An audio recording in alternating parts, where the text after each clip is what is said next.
Hi అండి. సులువుగా ఈజీగా టేస్టీగా చికెన్ సూప్ అండి. దానికి కావాల్సింది ఒక పెద్ద ఉల్లిపాయ అండి, కొత్తిమీర, సోంపు, జీలకర్ర, పచ్చిమిర్చి, ఒక బిర్యానీ ఆకు, టమాటా అండి. ముందుగా స్టవ్ వెలిగించుకొని గిన్నె పెట్టేసుకోవాలి. మట్టి పాత్ర పెట్టుకున్నానండి. మట్టి పాత్రల్లో చాలా టేస్ట్ ఉండిద్దండి ఈ సూప్ అనేది. కొద్దిగా ఆయిల్ వేసేసుకొని ఇందులోనికి చికెన్ అనేది వేసేసుకోవాలి. శుభ్రంగా కడిగి తీసుకున్న చికెన్ని ఇందులో వేసేసుకొని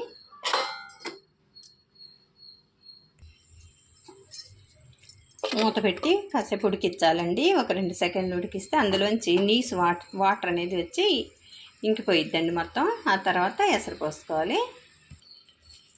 నీళ్ళు అన్నవి ఇంకిపోయాయండి. ఒక బిర్యానీ ఆకు వేసుకోవాలి.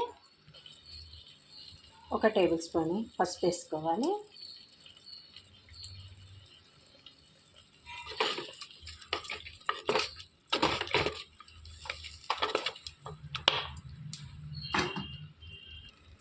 ఇందులోకి పచ్చిమిరపకాయలు తరిగి పెట్టుకుని వేసేసుకోవాలి. తరిగి పెట్టుకున్న ఉల్లిపాయలు కూడా వేసేసుకొని ఒకసారి కలిపేసుకోవాలి. తరిగి పెట్టుకున్న టమాటా ముక్కలు కూడా వేసేసుకొని కలిపేసుకోవాలి. ఇందులోనికి రుచికి సరిపడా ఉప్పు కూడా వేసేసుకొని ఉడికించుకోవాలండి. సగం ఉడికిపోయాక వాటర్ వేసుకోవాలి, కలిపేసుకోవాలి. ఇట్లా సగం ఉడికిపోయిందండి. ఇందులోనికి ఎసరు అనేది పోసుకోవాలి. అల్లం వెల్లుల్లిపాయ మసాలా దినుసులు ఏమి లేకుండా నూరి ఏమి పోసుకునే పని లేదండి. సులువుగా టేస్ట్ అయిన ఒక సూప్ అండి ఇది. మూత పెట్టేసుకోవాలి. ఈలోపు జీలకర్ర, సోంపు, జీలకర్ర కలిపి పొడి చేసుకోవాలండి. దంచి పొడి చేసేసుకోవాలి. ఇలా మరుగుతున్నప్పుడు కడిగి తీసుకున్న కొత్తిమీర కొద్దిగా వేసేసుకోవాలండి. కొత్తిమీర చాలా టేస్ట్ వచ్చిద్దండి ఈ సూప్కి, మంచి ఫ్లేవర్ వచ్చిద్ది. మూత పెట్టుకొని మరిగించుకోవాలి ఒక 2 సెకండ్లు. ఇలా పొడి చేసేసుకున్నాక ఈ పొడిని అందులో వేసేసుకోవాలండి.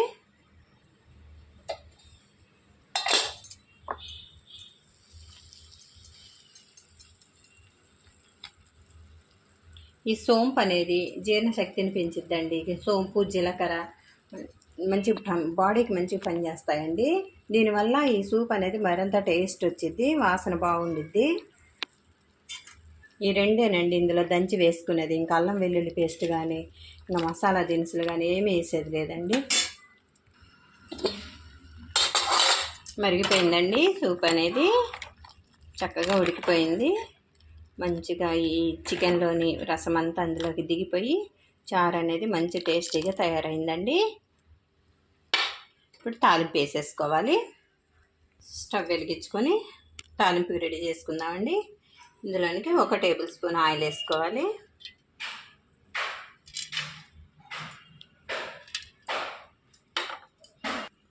ఆయిల్ వేడెక్కేసింది. ఇందులో బిర్యానీ ఆకు, దాల్చిన చెక్క, మరాఠీ మొగ్గ, యాలకులు, లవంగాలు వేసేసుకొని వేయించుకోవాలి.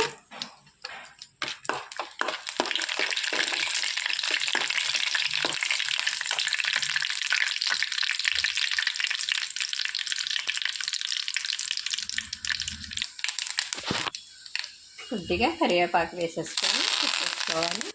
ఈ తాలింపు అనేది ఇందులోకి వేసేసుకోవాలండి.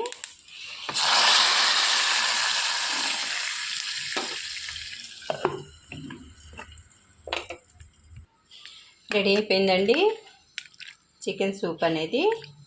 చిక్కగా కావాలనుకున్న వాళ్ళు కొంచెం బియ్యపు పిండి కలుపుకొని వేసుకోవాలండి. ఇట్లాగైతే చాలా టేస్ట్ ఉండిద్దండి.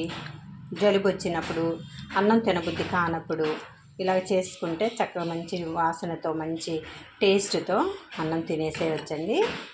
వేడి వేడి అన్నంలోనికి ఇలా వడ్డించేసుకొని తినేయటమేనండి.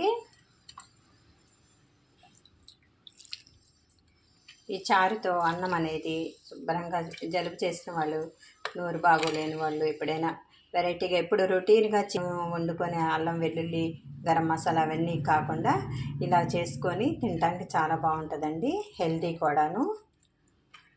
మీరు తప్పకుండా ఒకసారి ట్రై చేసి చూడండి. లైక్ చేయండి, సబ్స్క్రైబ్ చేయండి.